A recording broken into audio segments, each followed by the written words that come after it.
Hello friends, मैं हूं doctor नवीन अग्रवाल। मैं एक इंटरवेंशनल कार्डियोलॉजिस्ट और गुजरात के वलसाड और वापी जिले में प्रैक्टिस करता हूं। आज हम बात करेंगे इंपॉर्टेंट और यूजफुल टॉपिक के बारे में। आज हम बात करेंगे क्या सक्सेसफुल एंजियोप्लास्टी गारंटी करती है कि आदमी का सर्वाइवल हो जाएगा, खासकर हार्ट अटैक के सिनेरियो में। ये टॉपिक को जानना और समझना इसलिए ज़रूरी है क्योंकि ज़्यादातर आदमियों का कॉमन कंसेप्शन क्या होता है, एक नली थी, बंद थी, जिसकी वजह से हार्ट अटैक आया था। हमने नली खोल दी, नली अब खुल गई है, ब्लड सप्लाई बंद था, ब्लड सप्लाई चालू हो गया, अब सब कुछ ठीक है, अब कोई तकलीफ नहीं होनी चाहिए। अगर अब तकलीफ होती है तो उसमें दोष डॉक्टर का है, सारा ब्लेम डॉक्टर पर आ जाता है कि डॉक्टर ने अच्छा स्टेंट नहीं डाला, अच्छे क्वालिटी का स्टेंट नहीं डाला, अच्छे से स्टेंट नहीं डाला, सावधानी नहीं रखी, कुछ टेक्निकल माथा पच्ची हुई होगी, मार डाला, फाड़ डाला और सारी बातें चालू हो जाती है। तो डेफिनेटली आपको ये कॉन्सेप्ट को थोड़ा सा समझने और जानने की ज़रूरत है कि एंजियोप्लास्टी हो जाना वो सक्सेसफुल भले हो जाए, लेकिन इट डज़ नॉट गारंटी कि आदमी का सर्वाइवल 100% हो जाएगा। मृत्यु दर उससे कम हो जाता है, ज़ीरो नहीं हो जाता। मृत्यु दर अगर मैसिव हार्ट अटैक है, बड़ा हार्ट अटैक है, तो जितनी ख़राब कंडीशन है उसके हिसाब से मृत्यु दर डिसाइड होता है। बहुत ख़राब हालत हो तो 30-40% तक भी मृत्यु दर हो सकता है। एंजियोप्लास्टी के बाद वो मृत्यु दर घट के 8-10% पर आ जाता है, ज़ीरो नहीं होता। इस चीज़ को हमें समझने, जानने और पहचानने की ज़रूरत है। इस कॉमन मिसकंसेप्शन को दूर करना बहुत ज़रूरी है क्योंकि ज़्यादातर डॉक्टर पेशेंट रिलेटेड कॉन्फ्लिक्ट्स अगर पेशेंट की कंडीशन बिगड़ती है उसके बाद जो डेवलप होते हैं वो इसी वजह से होते हैं क्योंकि हम उस कॉन्सेप्ट को ही नहीं समझ पाते कि ये नली का रिपेयर है, नली में ब्लॉकेज था उसको हमने ठीक कर दिया। मैं अटैक के बाद के एंजियोप्लास्टी की बात कर रहा हूँ, अटैक के पहले वाली एंजियोप्लास्टी की नहीं बात कर रहा हूँ। उसमें अगर एंजियोप्लास्टी हो जाती है तो रिस्क 1% से भी कम होता है। अटैक के बाद एंजियोप्लास्टी अगर होती है तो रिस्क 8 से 10% हो जाता है। ये रिस्क इसीलिए ज़्यादा होता है क्योंकि हम नली को खोल सकते हैं, नली को रिपेयर कर सकते हैं, लेकिन जान का खतरा ज़ीरो नहीं कर सकते। जब नली बंद होती है तो 30 मिनट में टिश्यू मरना चालू हो जाता है, 12 घंटे में डैमेज कंप्लीट हो जाता है। यानी कि जितना लेट पेशेंट हमारे पास आएगा उतना टिश्यू ऑलरेडी मर चुका होता है। जब जिस पॉइंट पर हम नली को खोलते हैं उससे पहले जो टिश्यू डैमेज हो गया, मर गया, उसको हम जिंदा नहीं कर सकते। उसके बाद फर्दर और टिश्यू नहीं मरेगा, उसके बाद फर्दर और टिश्यू डैमेज नहीं होगा, लेकिन उससे पहले जो हो गया उसको रिवर्स नहीं किया जा सकता। स्टडीज़ हैव शोन कि हर 30 मिनट जो ट्रीटमेंट में डिले होता है मृत्यु का चांस 7.5% के हिसाब से बढ़ते जाता है। इसीलिए अगर किसी पेशेंट में एंजियोप्लास्टी होने में 1 घंटे में हो जाएगा तो रिजल्ट ज़्यादा अच्छा आएगा। वही एंजियोप्लास्टी 4 घंटे बाद, 6 घंटे बाद, 10 घंटे बाद, 12 घंटे बाद हो रही है, 4 दिन बाद हो रही है, तो नली भले खुल जाएगी, स्टेंट भले लग जाएगा, फ्लो नली में आ जाएगा, लेकिन रिजल्ट उतना अच्छा नहीं आएगा क्योंकि तब तक टिश्यू ऑलरेडी मर चुका होता है और मरे हुए टिश्यू को जिंदा नहीं कर सकते। तो अगला क्वेश्चन आता है कि क्या फिर ऐसे केस में एंजियोप्लास्टी करना भी चाहिए? जब टिश्यू मर गया तो करने का फ़ायदा क्या है? ऑब्वियसली गार्डन में पौधा जीवित हो तो पानी देने का मतलब है, मर गया पौधा तो फिर पानी देने का क्या मतलब? तो उसमें ऐसा चक्कर होता है कि जब नली बंद होती है तो कुछ परसेंटेज ऑफ सेल्स मर जाते हैं, कुछ परसेंटेज ऑफ सेल्स अनकॉन्शियस हो जाते हैं, हाइबरनेशन में चले जाते हैं। जो सेल्स मर जाते हैं उनको कार्डियोलॉजिस्ट एंजियोप्लास्टी करके जिंदा नहीं कर सकता, लेकिन जो सेल्स अनकॉन्शियस हो जाते हैं, हाइबरनेशन में चले जाते हैं, स्टंड हो जाते हैं, उनको एंजियोप्लास्टी करके उसमें ताकत वापस से आ सकती है, उनका कॉन्ट्रैक्शन वापस से इम्प्रूवाइज हो सकता है और उसकी वजह से मृत्यु दर कम हो जाता है। यानी कि ये इस कॉन्सेप्ट को समझने के लिए भी ज़रूरी है कि एंजियोप्लास्टी के बाद जो मृत्यु दर होता है कम होता है, वो किस लिए होता है? वो कम इसलिए होता है क्योंकि स्टंड और हाइबरनेटिंग मायोकार्डियम में ताकत फिर से आ जाती है, कॉन्ट्रैक्शन फिर से चालू हो जाता है, हार्ट का हीलिंग भी इंप्रूव हो जाता है। अगर किसी घाव को भरना है तो वहाँ खुराक की ज़रूरत है। अगर आप बीमार हैं तो आपको हीलिंग के लिए क्या चाहिए? अच्छा पोषण तो चाहिए। पोषण नहीं मिलेगा, खुराक नहीं जाएगा तो घाव नहीं भरेगा, इलाज नहीं हो पाएगा, आपकी बीमारी से रिकवर नहीं हो पाएंगे। अगर आपको वायरल फीवर हो रहा है और साथ में आप उपवास भी कर लेते हैं, आपका खाना पीना बंद कर देते हैं 10 दिन तक के लिए, तो आप डेफिनेटली आपको बीमारी से रिकवर होने में ज़्यादा टाइम लगेगा, आपकी इम्यूनिटी और कम हो जाएगी और आपको कई बार कॉम्प्लिकेशन होने का चांस भी हो जाएगा और कई बार सिंपल वायरल फीवर में भी जान जा सकती है। वैसे ही हार्ट का भी है कि अगर हार्ट को, नली को हमने खोला नहीं तो टिश्यू का हीलिंग प्रॉपर नहीं होगा, स्नायु में जान नहीं आएगी और जब तक हीलिंग प्रॉपर नहीं होगा मृत्यु दर कई गुना बढ़ जाएगा। तो इसीलिए एंजियोप्लास्टी इवन सक्सेसफुल होने के बाद भी हम सिर्फ खाली नली को खोल सकते हैं, लेकिन जो टिश्यू बिगड़ गया उसकी वजह से रिस्क फिर भी हो जाता है। अब ये रिस्क इसलिए होता है क्योंकि हार्ट अटैक के बाद हार्ट की जो दीवार खिंचाव की वजह से डैमेज हो जाती है, वो बहुत पतली पड़ जाती है, तो खिंचाव की वजह से वो कभी कभी फट सकती है और जब वो फटती है तो कार्डियक परफोरेशन हो जाता है, व्यक्ति की तुरंत मृत्यु हो जाती है। तो इसमें ये भले कार्डियक परफोरेशन का चांस 1 से 2% ही है, लेकिन ये जब भी होता है तो व्यक्ति की तात्कालिक मृत्यु हो जाती है। ज़्यादातर पेशेंट्स को बचा पाना बहुत मुश्किल होता है। कई बार हार्ट के बीच में जो इंटरवेंट्रिकुलर सेप्टम है वो एरिया पतला हो जाता है वो फट जाता है, तो हार्ट के बीच में छेद डेवलप हो जाता है। इस तरह के पेशेंट्स को अगर जल्दी ऑपरेशन हो जाए तो बचा सकते हैं, लेकिन ज़्यादातर लोग नहीं बचते हैं। इसके अलावा धबकारा अनियमित होने की वजह से हार्ट बंद हो सकता है, हार्ट से कोई क्लॉट जा सकता है ब्रेन में। इस तरह के बहुत सारे कॉम्प्लिकेशन हैं जो हार्ट अटैक के पेशेंट में देखे जाते हैं। हमने ऑलरेडी हार्ट अटैक से रिलेटेड कॉम्प्लिकेशन पर एक सेपरेट वीडियो किया जो कि आप मेरे चैनल पर देख सकते हैं। पर ये कॉम्प्लिकेशन जो है एंजियोप्लास्टी कर देने से ये रिस्क ज़ीरो नहीं हो जाता, ये रिस्क कम ज़रूर हो जाएगा। जितना जल्दी आप करेंगे उतना टिश्यू कम डेड होगा, उतना रिस्क कम हो जाएगा, उतना हर तरह के कॉम्प्लिकेशन कम हो जाएंगे। लेकिन ये कोई भी चीज़ ज़ीरो नहीं हो जाता। अटैक आने के बाद अगर आप एंजियोप्लास्टी करोगे तो थोड़ा रिस्क तो रह जाता है। हाँ, अटैक आने के पहले अगर आपने एंजियोप्लास्टी कर दिया और टिश्यू नहीं मरा तो फिर रिस्क काफ़ी कम होता है। फिर बस यही है कि स्टेंट में क्लॉटिंग रिलेटेड प्रॉब्लम या कोई टेक्निकल प्रॉब्लम या स्टेंट से रिलेटेड जो दवाई हैं उसके रिएक्शन से प्रॉब्लम, वैसा कुछ अगर हो तो जान जा सकती है, इन्फेक्शन वगैरह हो तो जान जा सकती है। पर ओवरऑल मोर्टेलिटी रिस्क बहुत कम होता है, 1% होता है। हार्ट अटैक आने के बाद अगर ट्रीटमेंट नहीं करो तो पेशेंट का मृत्यु दर 30-35% के आसपास होता है। बड़े और मैसिव हार्ट अटैक में 50% तक भी जा सकता है। ट्रीटमेंट करने के बाद अगर सिंपल हार्ट अटैक है तो 8 से 10% तक रिस्क आ जाता है। और अगर बड़ा या मैसिव हार्ट अटैक है तो ट्रीटमेंट करने के बाद भी 30-40% तक भी रिस्क रह सकता है एंजियोप्लास्टी के बाद भी। जितना जल्दी ट्रीटमेंट करो उतना ज़्यादा फायदा। पहले अगर 2-4 घंटे के अंदर एंजियोप्लास्टी हो जाए तो मृत्यु दर को आप 5% से कम में भी ला सकते हो। पर अगर 3 से 12 घंटे के अंदर एंजियोप्लास्टी हो तो मृत्यु दर 5 से 10% होता है। और लेट होते जाता है तो एंजियोप्लास्टी से होने वाला बेनिफिट और कम हो जाता है, यानी मृत्यु दर 30% से या 40% से कम होकर जो 5% होना था उसके बदले 15 या 20% पर आकर रुक जाता है। ज़ीरो नहीं होता, क्योंकि हाँ ज़ीरो बेनिफिट होगा वैसा भी नहीं कह रहा हूँ, कुछ फ़ायदा तो होगा लेकिन उतना ज़्यादा नहीं होगा जितना जल्दी एंजियोप्लास्टी हो जाए तो होगा। ज़्यादातर ये एंजियोप्लास्टी सिर्फ स्टेंट रिलेटेड हो ऐसा ज़रूरी नहीं है, क्योंकि लोग क्या है उनको लगता है कि स्टेंट क्लॉट हो गया इसलिए पेशेंट मर गया। स्टेंट क्लॉट होने का चांस मैक्सिमम 1-2% ही है, और उसमें भी हर पेशेंट की मृत्यु हो ऐसा ज़रूरी नहीं है। उसमें भी मृत्यु दर स्टेंट क्लॉट होने के बाद भी अगर बड़ा हार्ट अटैक भी आ जाता है तो 30-40% लोग की जान जा सकती है, वो भी मेन नली का स्टेंट हो, मैसिव हार्ट अटैक हो तो। पर अदरवाइज ज़्यादातर पेशेंट में मृत्यु दर उतना ज़्यादा नहीं होता, इवन स्टेंट क्लॉटिंग होने के बाद भी। हाँ, उतना कम भी नहीं होता, 40-50% मतलब बहुत ज़्यादा हो गया, पर स्टेंट क्लॉटिंग का चांस ही 1-2% है। तो हर मोर्टेलिटी जो हो रही है वो सिर्फ स्टेंट रिलेटेड है ऐसा नहीं है। हम अगर 10% मोर्टेलिटी की बात कर रहे हैं और उसमें स्टेंट थ्रोम्बोसिस का चांस 1% है, चलिए हम मान भी लें कि हर आदमी जिसका स्टेंट क्लॉट हो गया वो सबकी सब भी मर जाए अगर, तो भी मृत्यु दर 1-2% ही होगा। यानी बचे खुचे जो 7-8% लोग मर रहे हैं, यानी कि स्टेंट क्लॉटिंग से 5 गुना ज़्यादा लोग जो मर रहे हैं वो दूसरे कारणों से मर रहे हैं। हार्ट फेलियर की वजह से मर रहे हैं, हार्ट फटने की वजह से मर रहे हैं, हार्ट की क्लॉटिंग की वजह से मर रहे हैं, ब्रेन स्ट्रोक की वजह से मर रहे हैं, धबकारा अनियमित होने की वजह से मर रहे हैं, इन्फेक्शन की वजह से मर रहे हैं। तो इनके मरने का और भी कारण अलग हो सकते हैं। स्टेंट कर देना हमेशा गारंटी नहीं करता है कि आपका मृत्यु दर 0 हो जाएगा, उससे मृत्यु दर कम हो जाता है। पर हर मृत्यु उसके बाद जो होती है वो स्टेंट रिलेटेड हो ऐसा ज़रूरी नहीं है, उसमें बहुत सारे और कारण भी होते हैं। हमने ऑलरेडी एक टॉपिक किया जिस पर हमने बात किया कि क्या सारी मृत्यु जो एंजियोप्लास्टी के बाद होती है वो स्टेंट रिलेटेड ही है। ऑब्वियसली इस डिस्कशन और उस डिस्कशन में काफ़ी सिमिलर बातें डिस्कस होंगी, पर एक ये अलग तरह से उस टॉपिक को हम डिस्कस कर रहे हैं, थोड़ा सा अलग तरह का कॉन्सेप्ट है।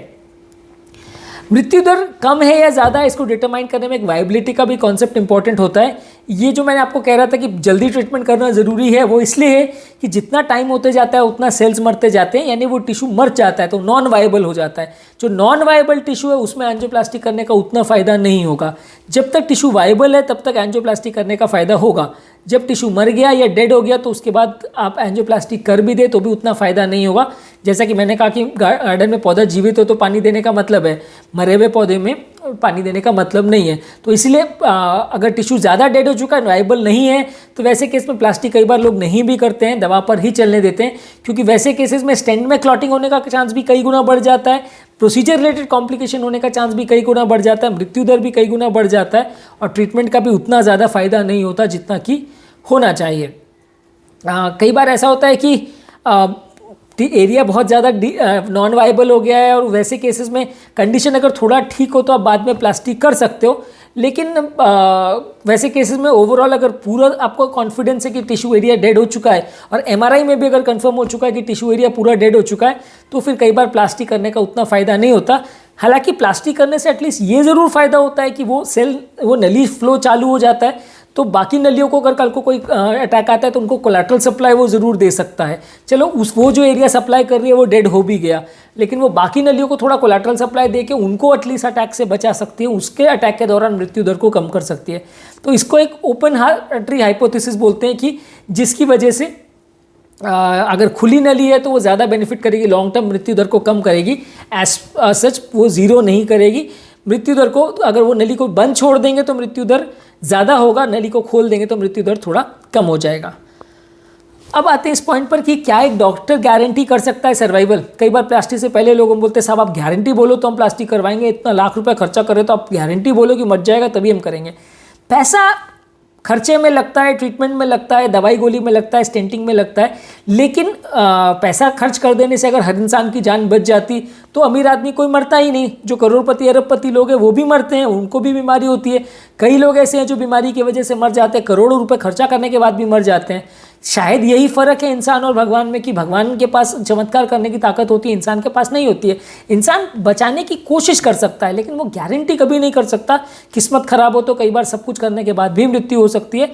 आपको हमेशा कोशिश करना है, कोशिश करने में ऑब्वियसली मटेरियल खर्चा होगा तो खर्चा लगेगा, लेकिन आपको ब्लेम गेम नहीं खेलना है। ये ब्लेम गेम होने की वजह से कई बार कई कार्डियोलॉजिस्ट टफ केसेस और डिफ़िकल्ट केसेस को लेने से ही फिर कतराने लगते हैं। कई बार क्या होता है कि ऐसे केसेस में काफ़ी कॉमनली जब भी कोई प्रॉब्लम आती है तो रिलेटिव्स आप पर ब्लेम करने लगते हैं, गाली गलौज करने लगते हैं, डॉक्टर्स पर ब्लेम करते हैं, उनको बारे में 10 लोगों को बुरा बोलते हैं।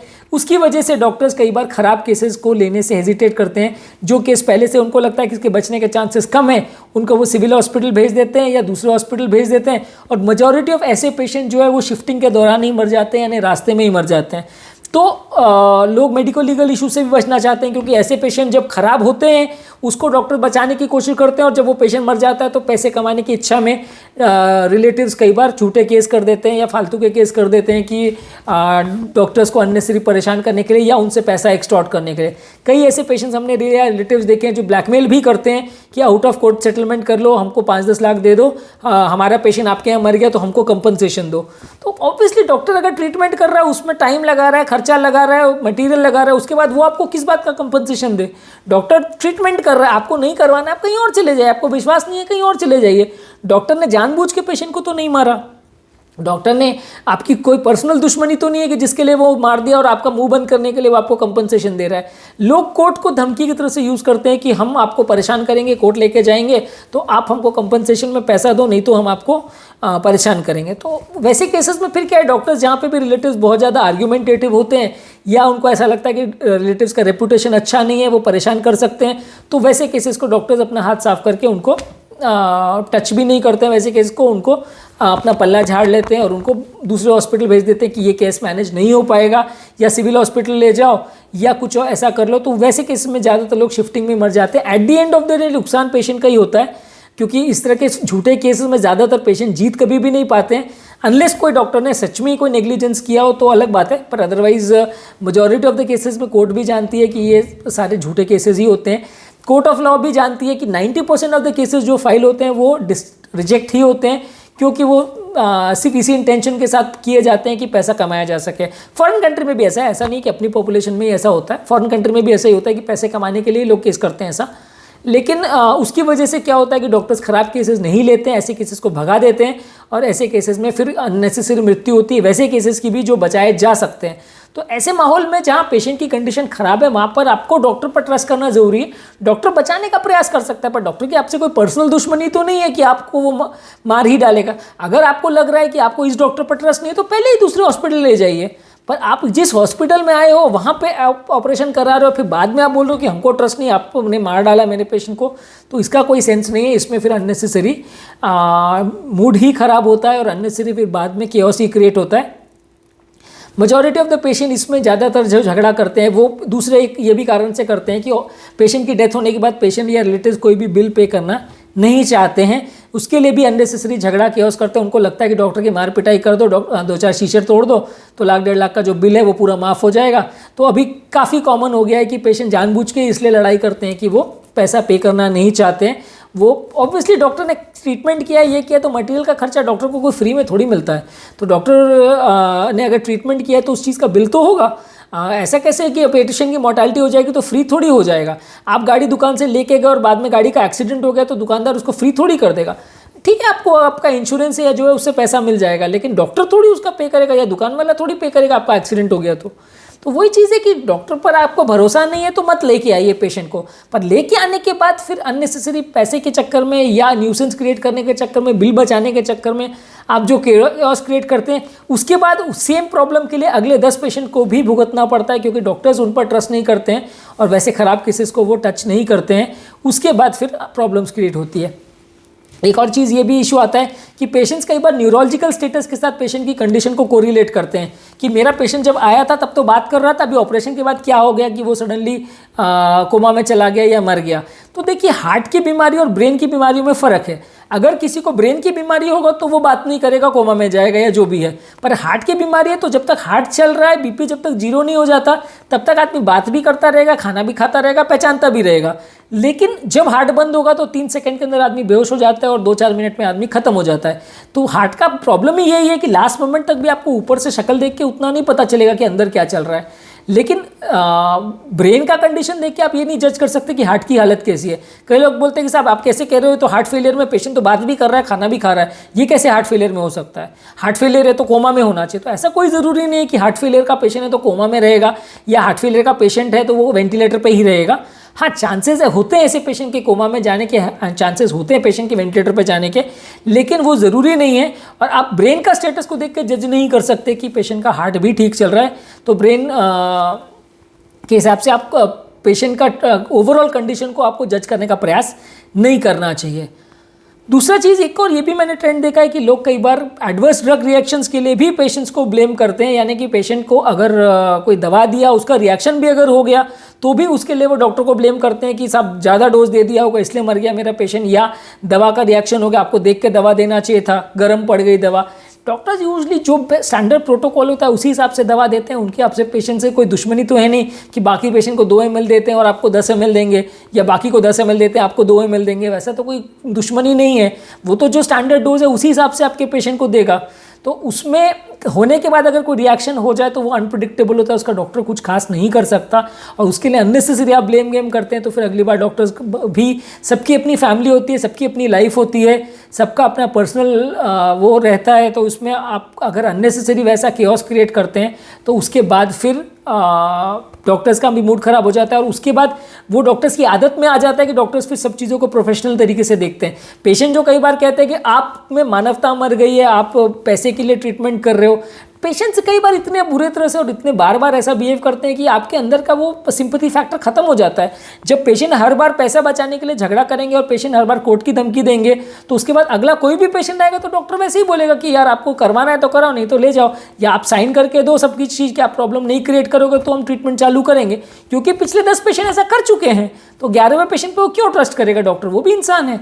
डॉक्टर और भगवान में जब पेशेंट ठीक नहीं होता है तो वो डॉक्टर को भगवान बोलते हैं, और जब पेशेंट बिगड़ जाती है हालत तो उसी को जानवर मान के मारने लगते हैं।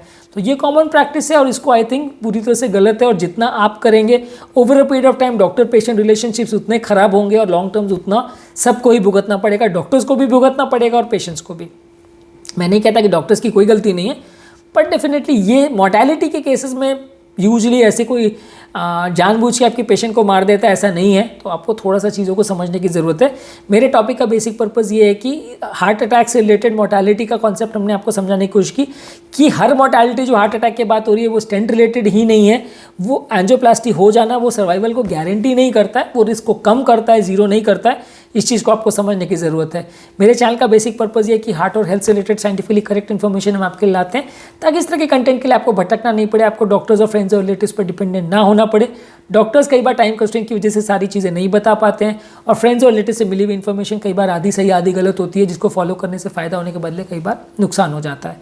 हम चाहते हैं कि इस तरह का कंटेंट आपके लिए इजीली अवेलेबल रहे, ताकि आप उसको समझ सकें, समझा सकें, अपनी लाइफ को बेटर बना सकें और अपनी पेशेंट्स की लाइफ को ज़्यादा बेटर वे में मैनेज कर सके। यदि आपको हमारे चैनल का कॉन्सेप्ट अच्छा लगता है तो वीडियोस को लाइक कीजिए, चैनल को सब्सक्राइब कीजिए। यदि आपको लगता है कि कंटेंट आपके फ्रेंड्स और रिलेटिव्स के लिए यूजफुल हो तो लिंक को उनके साथ शेयर कीजिए। और यदि आप चाहते हैं कि आप कोई टॉपिक पर हम वीडियोस बनाएं या कोई आपके कमेंट्स क्वेरी सजेशंस है तो नीचे कमेंट सेक्शन में उनके बारे में बताइए। हम फ्यूचर में डेफिनेटली उन टॉपिक्स को कवर करने का प्रयास करेंगे। अंत में मैं डॉक्टर नवीन अग्रवाल तहे दिल से आपका शुक्रिया अदा करूँगा कि आपने मेरे टॉपिक को देखा। एक डॉक्टर का पर्सपेक्टिव शायद आपको इससे समझ में आया होगा। बाकी आई नो कि पब्लिक डॉक्टर को ब्लेम करती है और वो करती रहेगी। ऑब्वियसली एक टॉपिक से कोई फ़र्क नहीं पड़ने वाला लोगों की मानसिकता पर, लेकिन अगर आपको ये कॉन्सेप्ट से आप अग्री करते हैं तो या आपके कोई क्वेरीज है या आप चाहते हैं कोई और डिस्कशन तो नीचे कमेंट सेक्शन में उस बारे में बोल सकते हैं। जो लोग मेरे चैनल पर नए हैं उन्हें रिक्वेस्ट करूँगा कि चैनल को सब्सक्राइब करें, और जो लोग इस कंटेंट को इंग्लिश भाषा में देखना चाहते हैं उनके लिए डॉक्टर नवीन अग्रवाल कार्डियो केयर इंग्लिश करके हमने चैनल स्टार्ट किया है रिसेंटली। आप उस चैनल को सब्सक्राइब करके इस कंटेंट को इंग्लिश में भी देख सकते हैं।